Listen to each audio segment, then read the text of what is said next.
Pentas berbintang, ya teman WA, tempat berkarya dan menambah wawasan. Halo semuanya, selamat datang di Pentas Berbintang. Kali ini kita akan belajar seni budaya kelas 7, bagian seni teater, semester 1 dan semester 2. Bagian 1, meragakan adegan fragmen. Pengertian fragmen. Fragmen yaitu cuplikan atau petikan sebuah cerita, lakon yang dipentaskan, baik di atas panggung maupun di depan kelas. Fragmen sering disebut pementasan teater dengan durasi yang singkat. Fragmen dapat dijadikan sebagai pentas sederhana pada sebuah pertunjukan teater. Untuk menampilkan akting yang baik, diperlukan latihan yang tekun dan disiplin. Latihan itu meliputi olah tubuh, olah vokal, dan olah rasa. Olah tubuh terdiri dari bagian kepala, bagian tangan, bagian badan, bagian pinggul, dan bagian kaki. Ini adalah contoh gambar olah tubuh bagian kepala, bagian tangan. Gambar selanjutnya ini masih termasuk olah tubuh bagian tangan, olah tubuh bagian badan, olah tubuh bagian pinggul, dan ini juga masih termasuk olah tubuh bagian pinggul, dan yang terakhir termasuk olah tubuh bagian kaki. Kemudian olah suara, yaitu melatih tekanan kata, jiwa kalimat, tempo, dan irama. Latihan olah suara dapat juga dilakukan dengan mengucapkan kata vokal seperti A, I, U, E, dan O sesuai dengan bentuk mulut.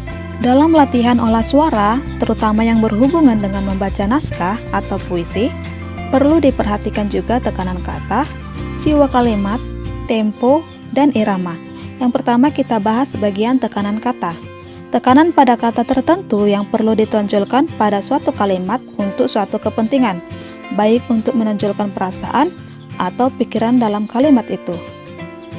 Jiwa kalimat yaitu usaha atau teknik menghidupkan kalimat dengan bantuan emosi suara. Di sini ada contoh latihan kata apa dengan perasaan yang berbeda-beda. Contohnya perasaan sedih, gembira, marah, malas, benci, gairah, dan perasaan mengharap. Tempo dan irama. Pengolahan suara dengan memperhatikan dinamika, yaitu tidak monoton dan harus bervariasi. Dapat dilakukan dengan memperbanyak latihan membaca puisi. Yang ketiga adalah olah rasa.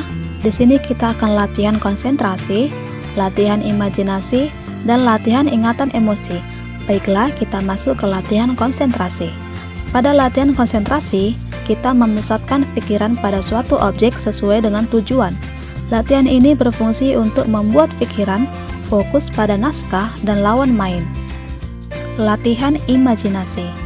Latihan imajinasi yaitu mengolah daya hayal atau berimajinasi berdasarkan suasana-suasana yang berbeda.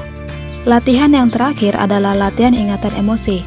Pada latihan ingatan emosi, kita akan melatih mengingat bagaimana ekspresi sedih, senang, marah, kecewa, ragu-ragu, putus asa, kegelian, lucu, tertawa terbahak-bahak, dan lain sebagainya. Lakukanlah beberapa ekspresi wajah berikut juga dengan bahasa tubuh, dengan konsentrasi, imajinasi, dan ingatan emosi. Kita masuk ke bagian 2, menulis naskah fragmen. Teknik menulis naskah fragmen. Berikut beberapa langkah dalam menulis naskah. Yang pertama, menentukan tema, contohnya persahabatan, kasih sayang, kepahlawanan, pengorbanan, ketulusan, dan perjuangan. Kedua, menentukan alur cerita. Alur cerita adalah jalan cerita atau rangkaian cerita yang disusun dari awal sampai akhir dari tema yang sudah dipilih tadi. Yang ketiga, menyusun adegan. Setiap adegan cerita akan diketahui urutan tokoh-tokoh yang akan tampil selanjutnya. Yang keempat, membuat dialog-dialog tokoh. Buatlah dialog-dialog tokoh berdasarkan latar belakang lingkungan atau dialek dan gaya bahasa, serta menyesuaikan karakter dalam berbahasa dan bertingkah laku. Bagian yang ketiga yaitu merancang pementasan fragmen. Dalam merancang pementasan, Ada beberapa kegiatan yang dilakukan, diantaranya membentuk panitia, membuat rancangan pentas, dan melakukan latihan. Setelah panitia sudah terbentuk, langkah selanjutnya adalah membagi tugas masing-masing anggota panitia. Di sini ada struktur panitia. Yang pertama, pimpinan produksi, kedua, pimpinan artistik, ketiga, manajer panggung, keempat, asisten manajer panggung, kelima, penata lampu, keenam, penata musik, dan ketujuh, penata gerak. Membuat rancangan pentas. Pentas yang dirancang harus disesuaikan dengan kebutuhan naskah. Contohnya, jika naskah menceritakan tentang lingkungan hutan, maka rancangan pentas dibuat berupa gambar hutan dilengkapi dengan pohon-pohon 3 dimensi. Properti atau peralatan juga harus disesuaikan. Berikut ini beberapa contoh panggung dan tempat pementasan yang dapat digunakan sebagai sumber inspirasi. Gambar pertama dan gambar kedua itu termasuk teater arena bentuk U.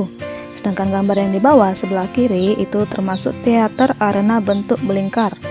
Dan sebelahnya lagi adalah contoh teater arena bentuk bujur sangkar. Melakukan latihan. Latihan dapat dipimpin oleh sutradara atau pelatih teater.